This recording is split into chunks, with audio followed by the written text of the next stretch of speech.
사무엘상 세 번째 시간입니다. 오늘은 사무엘상 8장을 묵상하도록 하겠습니다. 오늘 본문 사건의 발단이 된 말씀이 1절에서 3절입니다. 우리 같이 한번 읽어보겠습니다. 1절에서 3절이요. 제 거로 바꿔주세요.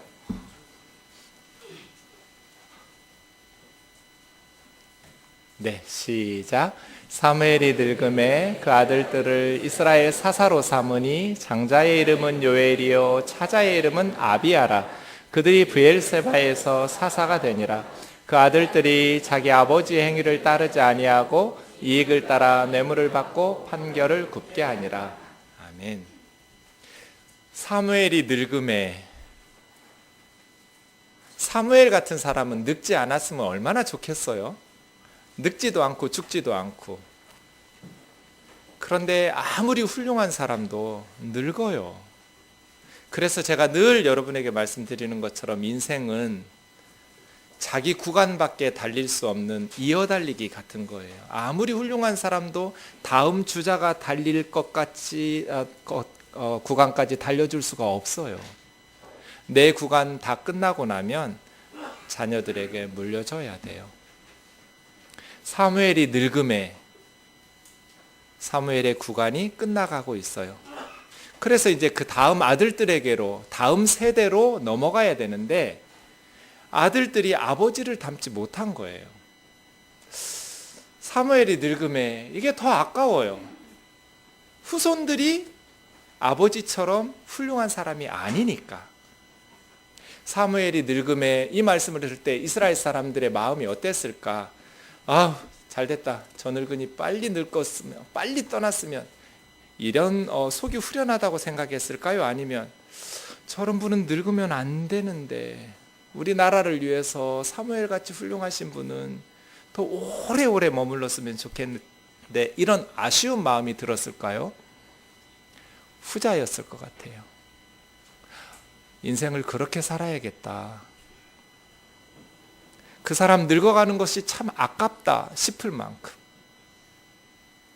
다른 사람들이 볼 때 저 녀석은 좀 빨리 없어졌으면 좋겠다. 나이도 안 먹어. 이렇게 책망하는 인생을 살지 말고 저분은 진짜 늙는 것이 너무나 아깝다. 오래오래 우리 공동체에, 우리 사회에 선한 일들을 좀 많이 역할들을 감당하셨으면 좋겠다.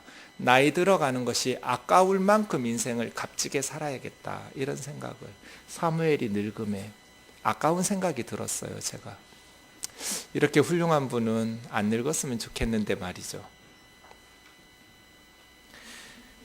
근데 문제가 생겼어요. 이 사무엘의 아들들 이름이 2절에 나오는데요, 장남은 요엘, 차남은 아비야예요. 이름이라는 것이 부모의 기대가 들어있잖아요. 요엘, 요라는 것이 앞으로 오면 여호와의 축약형이에요. 그래서 엘은 하나님이니까 여호와는 하나님이시다. 이게 요엘의 이름 뜻이에요. 또 여호와라는 하나님의 성호가 뒤로 가면 축약형이 뭐냐면 야예요. 야, 할렐루야처럼. 그 야가 여호와의 축약형이에요. 그래서 아비야, 아비는 아버지거든요. 그래서 하나님 여호와는 아버지시다. 그런 뜻이에요. 여기에 사무엘 그 두 아들의 아버지의 마음이 들어있어요. 우리 아들들이 여호와를 하나님으로 섬겼으면 좋겠다. 여호와를 아버지처럼 그렇게 마음을 다해서 섬겼으면 좋겠다. 이런 부모의 기대가 들어있는 것이죠. 요엘, 아비야. 그런데 요엘과 아비야는 아버지 사무엘의 기대에 미치지 못했어요. 자기 아버지의 행위를 따르지 않고 이익을 따라 뇌물을 받고 판결을 굽게 하니라. 아버지 사무엘은 어떻게 살았는데요? 12장 1절에서 4절에 보면 사무엘의 삶이 나와요. 사무엘이 온 이스라엘 백성들을 불러 모으면서 너희가 원하는 대로 내가 왕을 세워주었으니 이제 하나님 앞에서, 그리고 왕 앞에서, 나는 이미 늙어서 머리가 휘어졌고 나는 이제 내 생이 얼마 안 남았으니 내 앞에서 말하라고. 여호와 앞에서 말하고, 3절이요, 기름 부어 세운 왕 앞에서도 얘기해보고 증언해보라고. 내가 젖대고 어려서부터 엘리 제사장 밑에서 지금 머리가 하얀 이 할아버지가 될 때까지 너희들을 섬기고 나라를 이끌어 왔는데 내가 누구의 소를 빼앗은 적이 있느냐? 누구의 나귀를 빼앗은 적이 있느냐? 누구를 속인 적이 있느냐? 누구를 압제한 적이 있느냐? 내 눈을 흐리게 하는 뇌물을 받은 적이 있느냐? 하나님 앞에서 나에게 증언해 보라. 내가 다 지금 갚을 테니까. 그랬더니 이스라엘 백성들이 당신은 우리를 속인 적이 없습니다. 또 우리를 압제하신 적이 없습니다. 우리 중 누구의 손에서도 당신은 뇌물을 받거나 빼앗은 것이 없습니다. 사무엘이 이렇게 살았단 말이에요. 저 때면서부터 성소에 가서 할아버지가 될 때까지 이스라엘을 이끌었는데 누구도 속인 적이 없고 압제하고 빼앗아서 착취한 적이 없고 뇌물을 받은 적이 없는 거예요. 청렴하고 정직하게 나라를 이끌었어요. 근데 그 두 아들 요엘과 아비야는 아버지를 본받지 못했어요. 아버지가 훌륭하다고 해서 자녀들도 저절로 훌륭해지는 법은 없어요. 어떤 아버지가 사무엘보다 더 훌륭할 수 있겠어요. 그런데 사무엘의 두 아들은 그런 훌륭하신 아버지의 기도를 받고 그런 훌륭하신 아버지를 보면서도 배우지를 못했어요. 그래서 인생도 신앙도 각자 자기 스스로 갖고 가야 돼요. 아버지 어머니의 믿음이 좋다고 해서 자녀들의 믿음이 저절로 좋아지는 법은 없어요. 자녀들이 자신들 스스로의 믿음을 세워야 돼요. 부모님이 훌륭하다고 해서 자녀들이 저절로 훌륭해지는 법은 없다. 오늘 스승의 날인데 제자들이 스승에게 할 수 있는 최고의 보답은 무엇일까요? 또 얼마 전에는 어버이날이었는데 자녀들이 부모에게 할 수 있는 가장 큰 효도는 무엇일까요? 저는 늘 우리 청년들한테 가르쳐요. 또 우리 아들한테도 말하죠. 너희들이 가장 크게 보답하는 것은 나를 뛰어넘는 거다. 나보다 하나님을 더 사랑하고 나보다 하나님 나라를 더 신실하게 섬기는 사람 되는 것이 스승에게 아버지에게 보답하는 거다. 효도관광 보내드리는 거 아니에요. 값비싼 선물 드리는 게 아니에요. 스승의 수고와 희생이 헛되지 않게, 부모님의 헌신과 희생이 헛되지 않게 하나님의 사랑을 받고 사람들에게 칭찬받으면서 바르게 사는 것, 그게 보답이에요. 사무엘의 두 아들이 사무엘에게 보답하는 것은 좋은 선물을 아버지에게 갖다 바치는 게 아니에요. 아버지의 명성에 누가 되지 않게 하나님의 사랑을 받고 백성들의 존경을 받으면서 아버지를 이어서 사사로서 사명을 잘 감당하는 것이 아버지에게 효도하는 것이고 보답하는 거죠. 그런데 요엘과 아비야는 그렇게 하지를 못했어요. 우리 로마서 16장 19절을 보겠습니다. 어떻게 살아야 값진 인생인가? 이렇게 살아야 돼요. 같이 읽겠습니다. 시작. 너희의 순종함이 모든 사람에게 들리는지라. 그러므로 내가 너희로 말미암아 기뻐하노니 너희가 선한 데 지혜롭고 악한 데 미련하기를 원하노라. 로마 교회는 사도 바울을 기쁘게 하는 그런 교회였는데 선한 데 지혜롭고, 그럼 이 사람 어떻게 살겠어요? 선한 일에는 어떻게 해야 되는 줄 잘 아는 지혜로운 사람이니까 선한 일을 잘하겠죠. 악한 데 미련하라. 악한 데 미련하면 악한 일을 잘하겠어요? 못하겠어요? 잘 못하겠죠. 악한 일에는 미련해서 어떻게 해야 되는지를 잘 모르고 서투른 거예요. 그렇게 살라는 거예요. 이것이 스승에게 보답하고 부모님의 희생과 수고에 보답하는 삶이에요. 선한 일에 지혜롭고 악한 일에는 어수룩한 것. 요한 3서 11절 우리 같이 읽겠습니다. 시작. 사랑하는 자여 악한 것을 본받지 말고 선한 것을 본받으라. 선을 행하는 자는 하나님께 속하고 악을 행하는 자는 하나님을 배웁지 못하였느니라. 요엘과 아비야는 아버지에게서 선한 것을 본받았어야 돼요. 아버지가 사무엘이란 말이에요. 선한 것이 얼마나 많았겠어요. 일평생 내가 너희 중에 누구 속인 적 있냐고, 소 뺏은 적 있느냐고, 나귀 빼앗은 적 있느냐고, 뇌물 받은 적 있느냐고. 백성들이 우리 속인 적 없다고, 당신이 우리 중 누구에게서도 빼앗은 적이 없다고, 압제한 적이 없다고, 거짓말한 적이 없다고. 아버지가 이런 삶을 살았으면 그 아버지를 보면서 선한 것을 본받았어야죠. 어떻게 백성들로부터 뇌물을 받으면서 그렇게 지탄의 대상이 되고 아버지 사무엘의 이름에 먹칠을 할 수 있냔 말이에요. 그러면 요엘과 아비야는 왜 그랬을까요? 요엘과 아비야라고 아버지 이름에 사무엘이라는 그 이름에 먹칠하고 싶지 않았잖아요. 부모님의 명성에 먹칠하고 싶은 자녀가 누가 있겠어요? 다 하나님 사랑받고 백성들로부터 존경받으면서 살고 싶었겠죠. 요엘과 아비야도 그렇게 살고 싶었을 거예요. 근데 왜 그렇게 못 살았을까요? 왜 사무엘의 두 아들은 아버지 이름이 빛나도록 살지를 못했을까요? 왜 뇌물을 받고 판결을 굽게 하는 삶을 살게 됐을까요? 3절을 보시면 우리 한글 성경에는 다르게 번역됐는데 원문은 똑같은 단어가 있어요. 따라라는 단어하고 굽게라는 단어는 원문은 같은 나타라는 단어예요.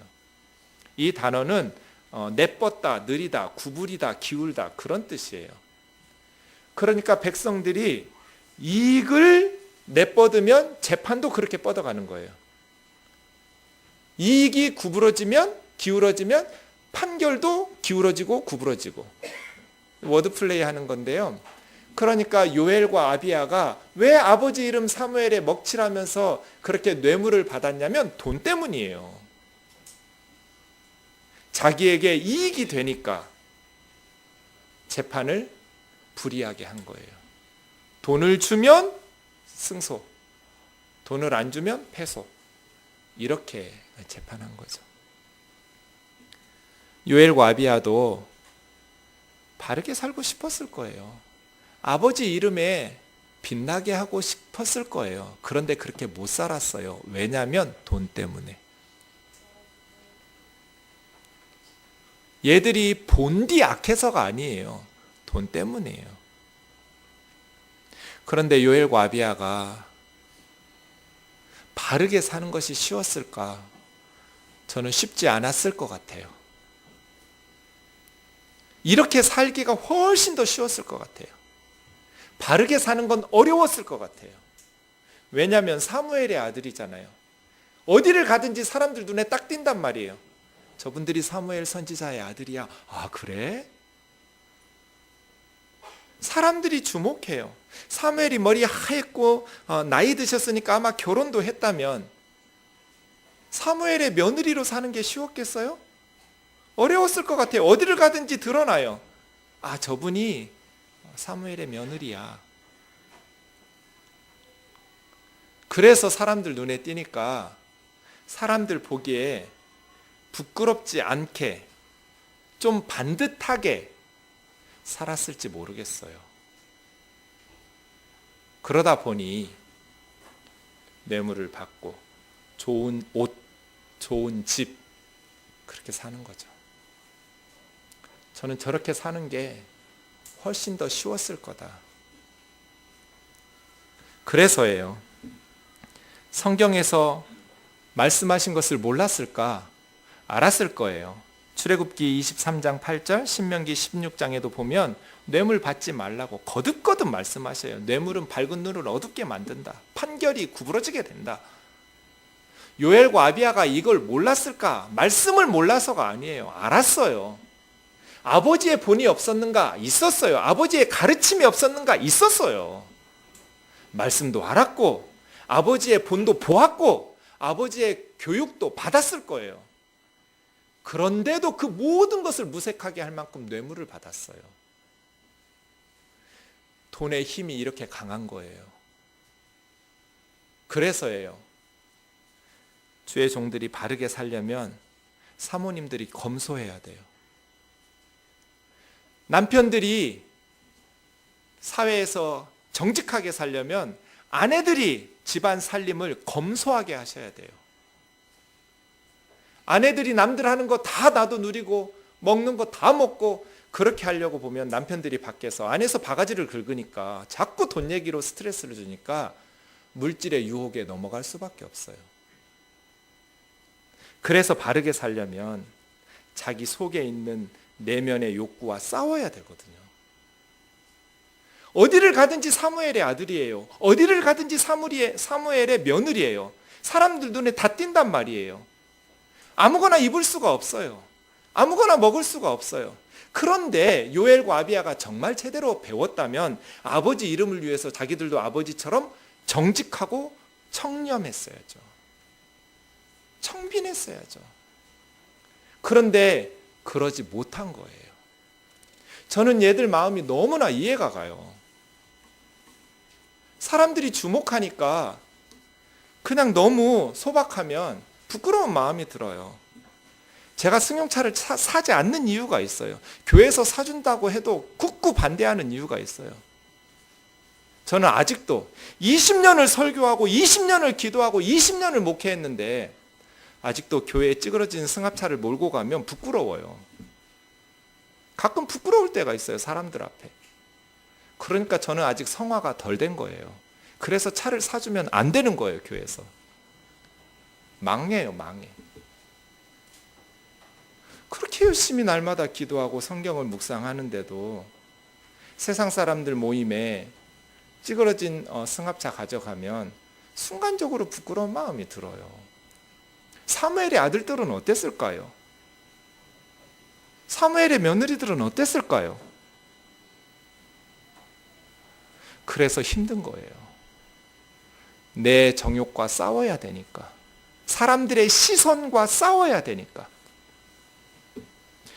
목회자들뿐 아니에요. 모든 그리스도인들은 다 똑같아요. 최근에 저희 아들이 군에 입대했어요. 군대에서 전화가 왔어요. 힘들지 않니? 괜찮아요, 아빠. 근데 힘든 게 하나 있어요. 군에 간 애가 뭐가 제일 힘들까요? 같이 왔던 군대 동기들이 계속 힘들다고 징징대는 거예요. 그게 짜증난대요. 군대 힘든 줄 몰랐냐고. 입대할 때 이미 힘든 줄 알고 입대한 거잖아요. 근데 계속 힘들다고 투덜투덜 하는 소리 듣기가 너무 힘들대요. 제가 저 말 들으면서 그리스도인들에 대해서 생각해 봤어요. 여러분, 교회 나온다는 건 어떤 심정으로 나오셨어요? 내가 교회를 다닌다. 이제부터 교회를 다녀야겠다. 어떤 마음 자세로 교회로 찾아오셨나요? 저는 군대 입대하는 자세여야 된다고 봐요. 교회 왜 와요? 이제부터 나는 하나님 뜻대로 살아야겠다. 그래서 오신 거잖아요. 그죠? 내 뜻대로 살려면 교회를 뭐하러 와요? 이제부터 내 인생은 하나님의 뜻대로 살아야겠다. 하나님의 뜻대로 살려면 어떻게 해야 돼요? 나의 세속적 욕망과 싸워야 하잖아요. 나의 세상적 욕망과 싸우는 건 힘든 거잖아요. 군대는 힘든 것처럼 교회 다니기 시작한 건 힘들기 시작한 거예요. 내 맘대로 못 사니까 하나님 뜻대로 살아야 되니까. 힘든 게 정상이에요. 만약에 교회는 재밌는 곳이야, 힘든 게 없고 형통 이랬다면 여러분에게 전도한 분이 잘못 전도한 거예요. 교회는 군에 입대하는 것 같은 거예요. 내 맘대로 살던 사회생활 멈추고 이제 하나님 뜻대로 살기 위해서 훈련이 시작되는 곳이에요. 어렵죠. 사무엘의 아들들만 힘든 거 아니에요. 목회자들만 힘든 거 아니에요. 우리 모두가 예수님의 제자예요. 그렇다면 이제 하나님의 뜻대로 예수님의 제자답게 살기 위해서 훈련이 시작되는데 어떻게 안 힘들겠어요? 예수님의 뜻대로 산다라는 것은 바르게 산다는 거잖아요. 바르게 사는 건 힘든 거잖아요. 예수님 뭐라고 말씀하셨어요? 누구든지 나를 따라오려면 자기를 부인하고 자기 십자가를 지고 나를 따르라고 하셨잖아요. 자기를 부인하는 것, 우리도 다 세속적인 욕망이 있는데, 우리도 다 인간적인 욕심이 있는데, 좋은 옷 입고 싶고 좋은 거 먹고 싶고 좋은 집 살고 욕망들이 다 있는데 그것과 싸워서 주님의 제자답게 사는 게 쉽냔 말이에요. 그래서예요. 징징대지 좀 마세요. 예수님 믿는 거 원래 힘든 거예요. 예수님을 믿는다는 것은 부자 되기 위해서 믿는 것이 아니라 부유한 성도도 예수님의 제자다운 부유한 성도가 되기 위해서 믿는 거고요. 가난한 성도도 예수님의 제자다운 가난한 성도가 되기 위해서 믿는 거예요. 삶이 어려우면 소극적으로는 인내하는 법을 배워야 되고 그 어려움을 통해서 적극적으로는 우리를 성화시켜야 가야 돼요. 때로 삶이 형통하면 소극적으로는 겸손을 배워야 되고요. 적극적으로는 가난하고 어려운 이웃들을 돕는 법을 배워야 돼요. 인생 살다 보면 어려울 때도 있고 형통할 때도 있잖아요. 예수님을 믿고 교회를 나오는 것은 어려움은 없애고 형통함만을 위해서 믿는 게 아니에요. 그래서예요. 저는 요엘과 아비야가 너무 이해가 가요. 사무엘의 아들로 사는 게 쉽냔 말이에요. 너무 어려울 것 같아요. 제가 사무엘의 아들 될 것이냐고 하나님께서 물으시면 저는 노 땡큐 할 것 같아요. 나 사무엘 아들 하고 싶지 않다고. 얼마나 부담스럽겠어요. 그래서예요. 요엘과 아비야는 자기 자신과 싸웠어야 돼요. 저와 여러분이 우리 속에 있는 세속적 욕망과 싸우지 않으면 믿지 않는 세상 사람들에게 우리 하나님을 욕 얻어먹게 할 거예요. 우리 때문에 하나님의 이름이 모욕을 당하실 거란 말이에요. 하나님의 이름이 세상 사람들에게 모욕을 당하지 않도록 하시려면 싸워서 바르게 살려고 노력하셔야 돼요. 부유한 성도는 예수님의 제자다운 부유한 성도가 되고, 가난한 성도는 예수님의 제자다운 가난한 성도가 되고, 삶의 형편이 어떻든지 정직하고 진실하고 하나님 사랑하고 이웃을 내 몸과 같이 사랑하면서 살아가는 그리스도의 제자로 살기를 주의 이름으로 축원합니다.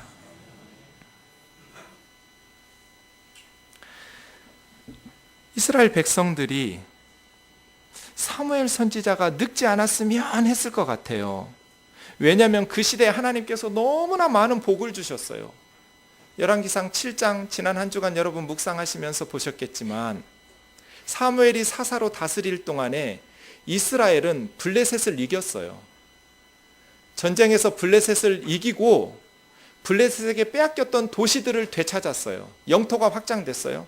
그리고 가나안 7족속의 대표 족속인 아모리 족속이 나오는데 아모리 족속과 샬롬이 이루어졌어요. 수십 년간 평화가 찾아왔어요.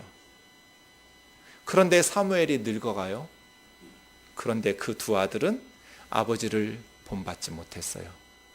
뇌물들을 받아가면서 재판을 굽게 한단 말이에요. 그러면 우리 같으면 어떻게 하겠어요? 사무엘에게 찾아와서 당신의 아들들이 저 모양이니 다른 사람을 지도자로 세워달라고 사사를 교체해달라고 요구할 것 같아요. 그렇죠? 그렇게 하지를 않았어요. 오늘 본문 4, 5절 같이 읽겠습니다. 시작. 이스라엘의 모든 장로가 모여 라마에 있는 사무엘에게 나아가서 그에게 이르되 보소서 당신은 늙고 당신의 아들들은 당신의 행위를 따르지 아니하니 모든 나라와 같이 우리에게 왕을 세워 우리를 다스리게 하소서 한지라. 사사를 교체해달라고 요구하지 않고 시스템을 바꾸자는 거예요. 왕을 세워달라고. 당신의 아들들에서 다른 사람으로 사사를 바꿔달라고 요구할 것 같은데 사람들이 그러지 않았어요. 우리도 다른 모든 나라처럼 왕의 제도를 세워달라고. 참 가슴 아파요. 이때 사무엘의 심정이 어땠을까? 자책도 많이 했을 것 같아요. 내가 자식들을 제대로 키우지 못해서 이 모양이 됐구나. 정말 힘들었을 것 같아요. 이 할아버지 사무엘이. 그렇죠?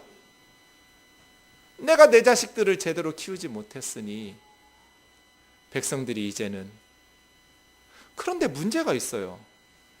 사무엘이 그 다음 6절에 보시면 기뻐하지 않은 건 당연하죠. 아들을 비판하는데 기뻐할 아버지가 없죠. 그런데 이 기뻐하다라는 말은 근심했다는 뜻이에요. 몹시 근심했어요. 이 말이 또 문장 맨 앞으로 와서 강조되어 있어요. 백성들의 말을 듣고 자기 아들들을 비판해서 기쁘지 않은 이게 아니라 그 요구가 너무너무 근심스러웠어요. 왕을 주어서 다스리라고 했기 때문에 그래서 사무엘이 하나님께 기도했어요. 참 사무엘 좋은 사람이에요. 이럴 때 자기 고집으로 백성들을 꾸짖은 것이 아니라 하나님 앞에 어떻게 할까요? 하고 물었어요. 그랬더니 하나님의 대답이 7절에서 11절이에요. 여호와께서 사무엘에게 다 들으라고, 백성들의 말을 들으라는 말이 7절에도 있고 9절 끝에도 있어요. 말을 듣되, 샌드위치 구조예요. 들어라 들어라.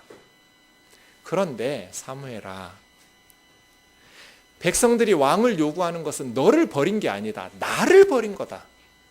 저 백성이 왕을 달라 하는 것은 나를 버려서 왕이 되지 못하게 하는 것이고, 이방인들이 그들의 우상을 섬기는 것처럼 나를 섬기려고 하는 거다. 이렇게 두 가지로 말씀하셨어요. 사무엘아, 백성들의 요구 조건을 들어주어라.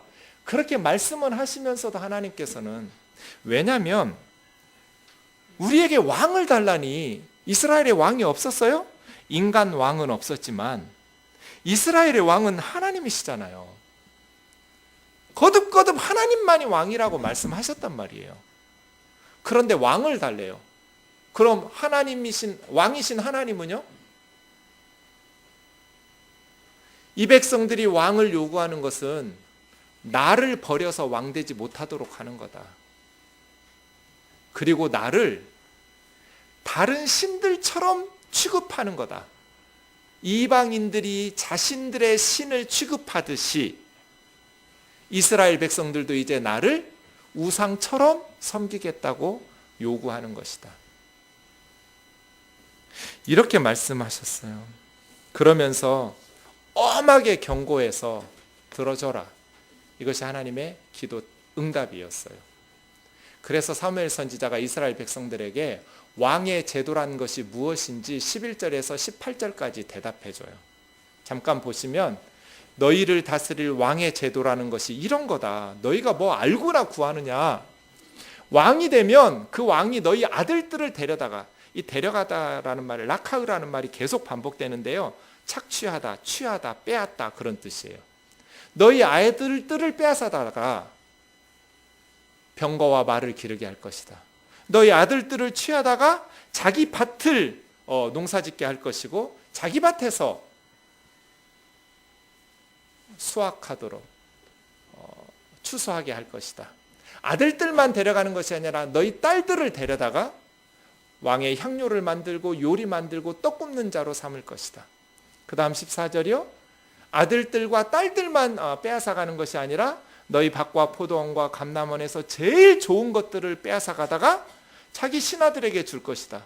너희 곡식과 포도원의 소산의 11조를 걷어갈 것이고, 관리와 신하들을 줘야 되니까 노비와 가장 아름다운 소년과 나귀들을 끌어다가, 다 라카의예요. 다 취해다가 자기 일을 시킬 것이며, 너희 양떼 중에서 10분의 1을 가져다가 다 자기가 먹을 것이다.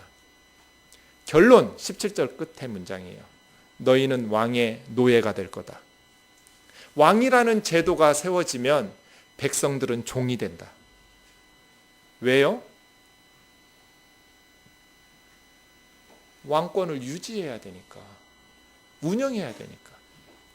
그래서 18절이요. 너희가 왕으로 인해서 부르짖을 날이 올 것이다. 너희가 땅을 치고 후회하면서 저 악한 왕 때문에 탄식하면서 하나님 앞에 부르짖을 거다. 그래도 하나님께서 들어주시지 않을 거다. 이것이 왕의 제도에 대한 사무엘 선지자의 경고였어요. 이렇게 하나님의 경고를 들으면 어떻게 할 것 같냐면, 아, 그래요? 그럼 우리가 우리 생각을 바꿔야죠 하고 자기들의 생각을 거둬들일 것 같아요. 그런데 그렇게 하지 않았어요. 19절과 20절 같이 읽겠습니다. 시작. 백성이 사무엘의 말 듣기를 거절하여 이르되 아니로소이다. 우리도 우리 왕이 있어야 하리니 우리도 다른 나라들 같이 되어 우리 왕이 우리를 다스리며 우리 앞에 나가서 우리의 싸움을 싸워야 할 것이니이다 하는지라. 벽창호 같아요. 벽에다가 대고 얘기하는 것 같아요. 사무엘이 누구예요? 평생 그들을 사랑으로 인도했던 그런 선지자잖아요. 소나 나귀를 취한 적이 없어요. 거짓말로 속인 적이 없어요. 뇌물 받고 재판을 불이하게 한 적이 한 번도 없어요. 이렇게 자기들을 위했던 사무엘 선지자가 말하면 들어야죠. 사무엘 생각도 아니에요. 하나님 앞에 기도해서 하나님으로부터 받은 말씀을 지금 전달하는 거잖아요. 그리고 자기들 눈에 지금 보고 있잖아요. 이웃 나라들이 지금 왕이 생기면 어떻게 되는지. 사무엘이 거짓말하는 게 아니잖아요. 그럼에도 불구하고 이스라엘 사람들은 벽창우처럼, 벽창호는 벽창우의 말이 와전된 거예요. 함경도에 벽동과 창성에서 나는 소, 그게 벽창우예요. 등치가 크고 고집이 세서 이 쇠고집 있잖아요. 어쩌면 하나님 그렇게 말씀하시는데 벽창우처럼 사무엘의 말을 거부해요. 왜 그랬을까요? 이 사람들 왜 이렇게 고집 피우고 있을까요? 저 사람들이 악했나 보죠. 원래 하나님 말씀 잘 안 들었나 보죠. 아니요. 사무엘의 설교를 들었던 사람들이에요. 악했던 시대가 아니에요. 영적인 침체기가 아니에요. 사무엘에게 영적인 교육을 받았던 사람들이에요. 태평성대를 누렸던 사람들이에요. 믿음이 없어서가 아니에요. 신앙이 떨어져서가 아니에요. 그러면 우리가 배울 게 하나도 없어요. 저 사람들이 문제인가 보다. 그럼 우리는 그러지 않을 텐데. 이러면 배울 게 없단 말이에요. 이 사람들이 왜 이랬을까요? 왜 이 사람들은 사무엘의 경고를 무시했을까요? 빨간불이 오면 멈춰야 하잖아요. 그런데 왜 직진해서 결국 부르짖을 나라를 망하게 하는 이 왕의 제도를 도입하게 됐을까요? 사사제도와 왕의 제도의 가장 큰 차이점은 뭘까요? 사사와 왕의 가장 큰 차이점은 뭐예요?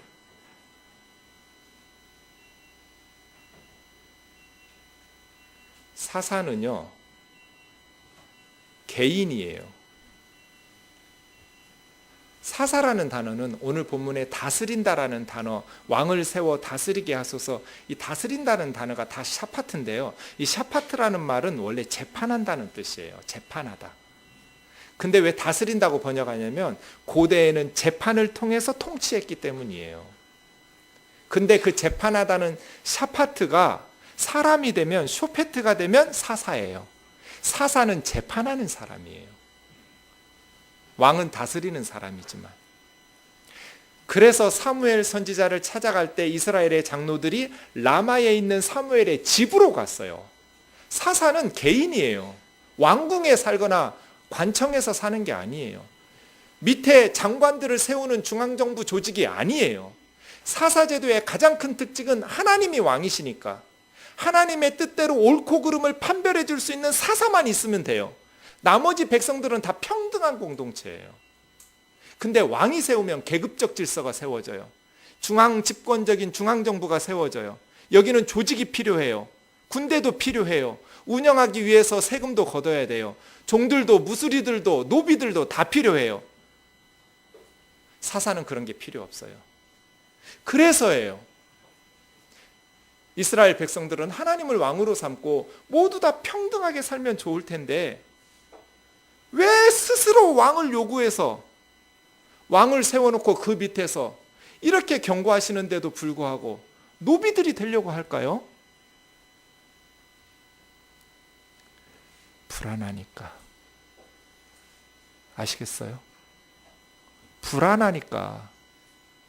사사제도는 불안해요. 왜 불안하냐면 하나님께서 돕지 않으면 망하니까요. 사무엘이 7장에서 블레셋을 이길 때 군대가 블레셋보다 강해서 이긴 게 아니에요. 블레셋은 철제 무기로 무장했던 중앙 집권적인 그런 국가예요. 근데 이스라엘은 12부족이 흩어져 있는 부족 집단이에요. 왕도 없어요. 군사력도 없어요. 그래서 사무엘이 기도하고 블레셋을 하나님께서 천둥으로 이기셨어요. 천둥 번개 치셔가지고 블레셋을 이기게 하셨어요. 이게 사사시대예요. 사사시대는 군대가 없어요. 사사는 문제가 생기면 하나님의 말씀으로 재판만 해줘요. 평소에는 그냥 평화롭게 살아요. 그런데 있잖아요. 사무엘이 젊었을 때는 괜찮았어요. 하나님께서 함께 하실 테니까. 근데 사무엘의 아들들이 사무엘처럼 신실하고 정직하고 믿음이 좋았으면 안전할 텐데, 하나님 함께 하실 테니까. 사무엘의 아들들은 사무엘하고 달랐단 말이에요. 부패했어요. 그러니 하나님께서 사무엘의 아들들 때문에 하나님께서 함께하지 않으시면 나라가 망하잖아요. 주변 나라들은 다 군대를 지금 양성하고 기르고 있는데, 전쟁에서 지면 나라 망하니까. 이스라엘 주변국들은 다 중앙 집권 국가이고 다른 나라들은 다 왕이 있고, 그래서 군대들을 모집하고 훈련하고 무기들을 비축하고 있는데 이스라엘만 그런 게 없어요. 근데 하나님을 믿으면 너무 좋은 나라예요. 하나님께서 지켜주실 테니까. 그런데 하나님을 신뢰하지 못하면 너무너무 불안한 제도가 사사제도예요.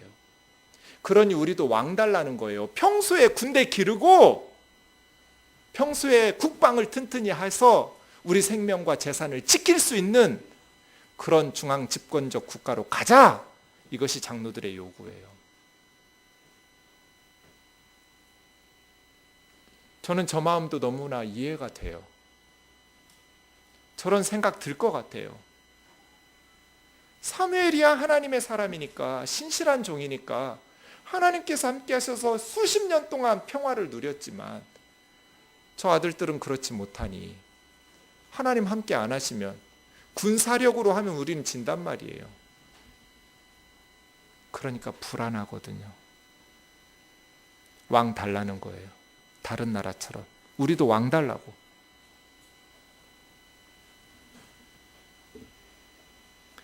왜 근데 이게 어리석으냐면,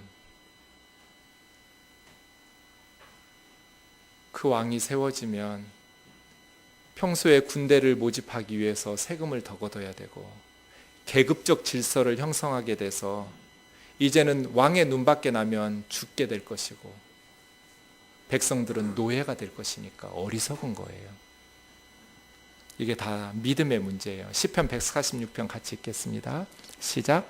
귀인들을 의지하지 말며 도울 힘이 없는 인생도 의지하지 말지니 그 호흡이 끊어지면 흙으로 돌아가서 그 나라의 그 생각이 소멸하리로다.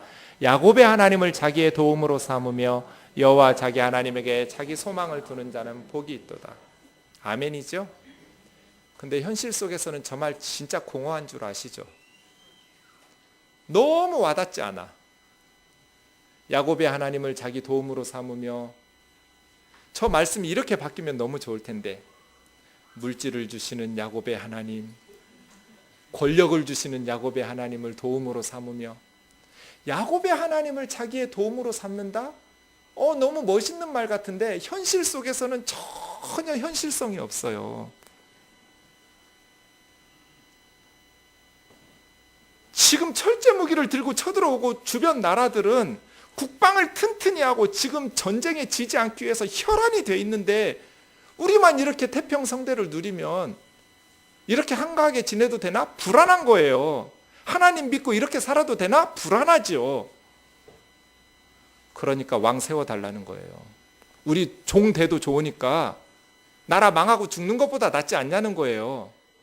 사무엘 선지자요, 왕을 세워주시오. 다른 나라들처럼 우리도 그렇게 해주십시오. 그런데 이건 너무나 어리석은 일이잖아요. 이스라엘의 장점과 사명을 망각한 거예요. 이스라엘의 장점이 뭐예요? 이스라엘하고 다른 나라하고 차이점이 뭐예요? 이런 식으로 하나님 신뢰하지 않으려면 이방인들이 자기 신 신뢰하지 못해서 군대 키우는 것하고 뭐가 달라요? 그냥 신의 이름만 다를 뿐이지. 부르는 신의 이름만 다를 뿐이지 삶이 뭐가 다르냐고요. 그 신을 신뢰하지 않는 건 똑같잖아요. 그래서 하나님께서 나를 버려서 왕되지 못하게 하는 것이고 이방신들을 섬기는 것처럼 나를 대접하는 거다. 하나님을 신뢰하지 못하니까 야곱의 하나님을 자기 도움으로 삼으며, 이건 믿음이 있어야 되거든요. 현실성이 전혀 없으니까. 그러나 하나님은 진짜 눈을 시퍼렇게 뜨고 살아계시니까 이 말씀을 붙들고 살면 안 망해요. 망할 것 같은데 불안하지만 안 망해요. 이것이 이스라엘의 장점이었어요. 다른 나라들은 다 계급적 질서예요. 근데 이스라엘만 왕이 없어요. 다른 나라 사람들이 보니 와, 저 나라 사람들은 너무 좋겠다. 아들을 빼앗길 일도 없고 딸들을 빼앗길 일도 없고 모두 다 평등해. 좋은 농산물 빼앗아 가지도 않고 공출해 가지도 않고 착취해 가지도 않는 저로 이스라엘이라는 나라. 근데도 그들의 신은 너무나 강력해서 전쟁만 하면 이겨. 이게 이스라엘의 장점이었거든요. 그런데 이스라엘이 자신들의 장점을 포기하는 거예요. 다른 나라하고 똑같이 왕 세워달라는 거예요. 이게 어리석다는 거예요. 그런데 전 말씀 묵상하다가 시편 49편 20절이 너무나 와닿았어요. 같이요. 시작. 존귀하나 깨닫지 못하는 사람은 멸망하는 짐승 같도다. 이스라엘은 자신들이 얼마나 존귀한지를 몰라요. 지금 하나님으로부터 얼마나 존귀하게 대접받고 있는지를 모르니까 멸망하는 짐승하고 뭐가 달라요? 자기 나라가 얼마나 좋은 것을 가지고 있는 줄을 모르니까 우리도 다른 나라처럼 깨닫지 못하는 사람은 어쩔 수가 없어요. 호세아 13장을 보겠습니다. 호세아 13장 10절 11절 보시면 하나님께서 분노하심으로 왕을 주셨어요. 좋아서 주신 게 아니에요. 이렇게까지 경고하시는데 달라고 뗐으면 어떻게 해요? 감기 걸린 애가 슈퍼 앞에서 아이스크림 사달라고 뗐으면 어떻게 해야 돼요? 엄마들만 대답해 보세요. 감기 걸린 우리 아이가 슈퍼 앞에서 아이스크림 사달라고 뗐으며 울 때 엄마는 어떻게 해야 될까요? 1번 놔두고 간다. 2번 들어가서 사준다. 몇 번이에요? 3번? 3번 뭐예요?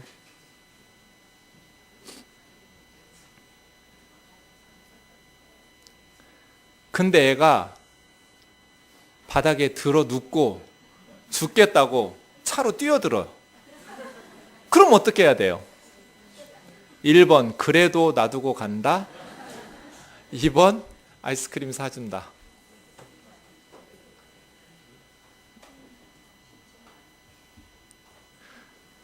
하나님께서 기뻐하시면서 주셔야죠. 기쁨으로 주셔야 되는데 분노함으로 왕을 주셨어요. 사랑하는 형제 자매 여러분, 하나님께서 저와 여러분의 기도에 덩실덩실 춤추시며 기뻐하시면서 응답하시기를 주의 이름으로 축원합니다.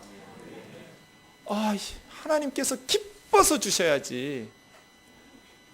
감기 걸린 녀석이 아이스크림 사달라고 떼쓰는데 막 자해하면서 이러니까 어쩔 수 없이 사주는 심정으로 분노함으로 너에게 왕을 주고, 호세아 때는 이제 북이스라엘이 망할 때거든요. 진노함으로 패하였냐. 왕이 패한다는 건 무슨 뜻이에요? 나라 망한다는 뜻이에요. 나라 망했잖아요. 그래서예요. 하나님의 말씀을 들을 때 내 생각이 잘못됐구나 하고 바꿔야 돼요. 말씀을 정리해 봅시다. 저는 한국교회 부패와 타락의 근본적인 원인을 두 가지로 봅니다. 오늘날 한국교회 타락의 근본적인 원인을 파헤쳐 보면 이 두 가지가 걸립니다. 첫째는 만모니즘, 둘째는 계급적 질서. 교회가 돈에 무릎 꿇어버렸어요. 그래서 세상 사람들이 교회에서 인정받으려면 돈 많이 내야 된다고, 돈이 없어서 교회 다니기 힘들다는 소리들을 많이 합니다. 돈을 갖다 줘야 목사도 좋아한다고. 제가 처음에 친구 목사님의 말씀 들을 때 안 믿어서 몇 번을 물었어요. 정말요? 에이, 아니죠. 정말요? 정말요? 정말이래요. 10여 년 전에 제가 처음 들은 말은 수원의 어느 교회 목사님이 은퇴하시면서 교회가 은퇴비를 챙겨주는 것이 아니라 새로 부임하는 젊은 담임 목사 될 청빙받은 목사님이 수천만 원을 이 목사님에게 바쳐서 은퇴금을 주셨다고 그래서 제가 그 말을 안 믿었어요. 아니, 목사님이 은퇴하시면 교회에서 은퇴금을 주든지, 교회가 어려워서 은퇴금 줄 형편이 안 되면 목사님이 그냥 떠나시는 거지, 무슨 교회를 권리금을 받듯이 젊은 목사한테 돈을 받냔 말이에요. 안 믿었어요. 정말이냐고. 정말이냐고. 정말이라니까. 근데 지금은요 다 그래요. 교회들마다 대부분 그래요. 교회를 떠날 때 목사들만 나쁜 게 아니에요. 성도들도 나빠요. 어떻게 새로 오실 젊은 목회자에게 그 부담을 지워요? 자신들이 알아서 목사님하고 형편껏 해드리든지 못 해드리면 죄송하다고 하든지 그래야 되는 거 아니에요? 교회가 만모니즘에 무릎 꿇었어요. 성도들이 돈을 너무 좋아하니까 목회자들이 이렇게 하면 부자가 될 수 있다, 축복받으라고, 그래서 하나님하고 더 가까운 믿음 좋은 기도 많이 하시는 목사님의 기도를 받으면 내 사업이 잘 될 것 같으니까 봉투 들고 목사님한테 안수기도 받고. 목사가 점쟁이에요? 복채 들고 가서 기도받게? 점쟁이하고 뭐가 달라요? 만모니즘에 무릎 꿇었어요. 그리고 교회 내에서 계급적 질서를 세워놨어요. 원래 이 직분은 성경에 있는 봉사하고 섬기는 직분이에요. 그런데 우리 한국교회는 그것을 계급적 위계 질서로 만들어놨어요. 권찰, 집사, 안수집사, 권사, 장로 이런 식으로. 그 위에 목사. 목사도 직급이 다 달라요.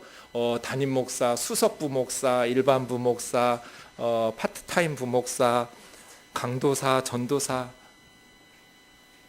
계급적 질서가 됐어요. 우리는 유교 사회에서 복음을 받아들였어요. 양반과 쌍놈이 있는 계급적 질서 사회에서. 그리고 군사정권을 지났어요. 군사정부의 문화는 상명하복이에요. 그러니 교회 내에서 위에서 말하면 무조건 밑에서는 순종하고.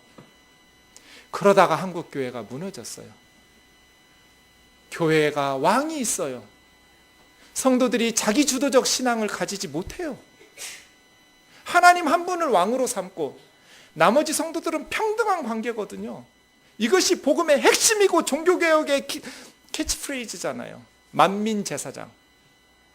교황 하나 세우는 게 아니고 모든 성도는 왕같은 제사장이다. 만민제사장설이 종교개혁의 핵심 표 중에 하나였잖아요. 하나님 한 분만 왕이시다. 모든 성도는 평등하다. 이것은 성경에서 나왔어요. 갈라디아서 3장 28절 같이 읽겠습니다. 시작. 너희는 유대인이나 헬라인이나 총이나 자유인이나 남자나 여자나 다 그리스도 예수 안에서 하나이니라.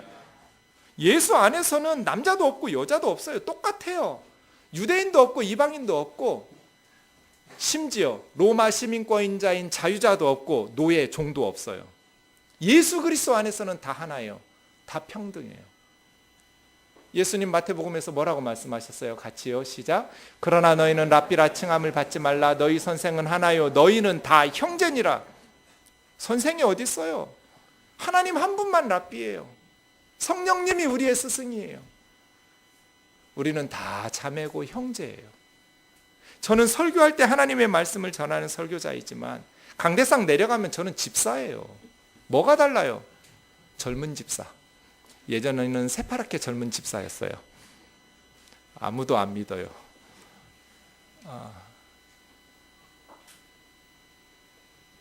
그런데 집에도 왕이 있고요. 자녀들을 아바타 만들어요. 왕이 있어요. 다 조종하려고 그래요. 자기가. 자기 스스로 자기 주도적 인생을 살지를 못해요. 교회에도 왕이 있어요. 자기 스스로 책임 있게 선택하고 그거에 대해서 의견을 가지면 불순종한다고 책망받고 고집 세다고 책망받으면서 고집을 부릴 때는 부려야죠. 하나님의 말씀 앞에서 바르게 살기 위해서는 소신껏 살아야죠. 그런데 다들 왕을 세워놔요. 그러다가 한국 교회가 무너져 버렸어요. 사랑하는 형제 자매 여러분, 하나님의 말씀 앞에서 각자의 생각을 키워 자기 주도적인 신앙을 사시기를 주의 이름으로 축원합니다. 노예되지 마세요. 생각 없이 따르지 마세요. 어쩌면 나라가 이래요. 어쩌면 가습기를 사용하는 아이들은 어린 갓난 아이들이고 병원에 있는 몸이 약한 환자들이 주로 사용하는데 거기다가 죽일 수 있는 물질을 넣을 수 있냔 말이에요. 영국계 회사라는데 다른 나라에서는 한 나라도 이렇게 판 나라가 없대잖아요. 대한민국만 이렇대잖아요. 공무원들 뭐하고 교수들은 뭐했고 그 실험하고 분석했던 사람들 다 어디 갔어요? 그걸 몰랐어요? 어쩌면 생각 없이 남들도 다 그렇게 사니까 나도 그렇게 살아요? 아바타예요, 우리가? 우리 사회는 다 길들여져 있는 종들밖에 없어서 한국 사람들은 들쥐 같다고 그냥 끌고 가는 대로 다 따라가서 죽는다고 그렇게 조롱하고 비아냥거리잖아요. 가장 들쥐같이 생각 없이 따라가는 사람들, 교회 다니는 사람들. 교회! 하나님의 말씀에 옳지 않으면 목사가 아니라 누가 와서 말해도 따르지 말아야죠. 하나님의 말씀과 일치해서 옳으면 아무리 어린아이가 말해도 따라야죠. 이것이 하나님 한 분을 왕으로 섬기고 우리는 평등한 공동체를 추구하고 이루는 그러한 교회예요. 그러한 비전을 가지고 실천해 나가지 않으려면 뜨인돌교회는 뭐하러 존재하냔 말이에요. 똑같이 목사 떠받들고 목사를 왕으로 만들어 놓고 그것이 불편하니까 자꾸 목사 길들이려고 하고 그러면 우리 교회가 있어야 될 이유가 없잖아요. 하나님의 말씀 앞에서 어긋나게 가르치면 어떤 사람이 말해도 거부해야 되고 하나님의 말씀과 일치하게 가르치면 아무리 못난 사람이 가르쳐도 순종하고 따르는 것이 하나님을 왕으로 섬기는 평등함을 추구하는 성도인 줄로 믿습니다.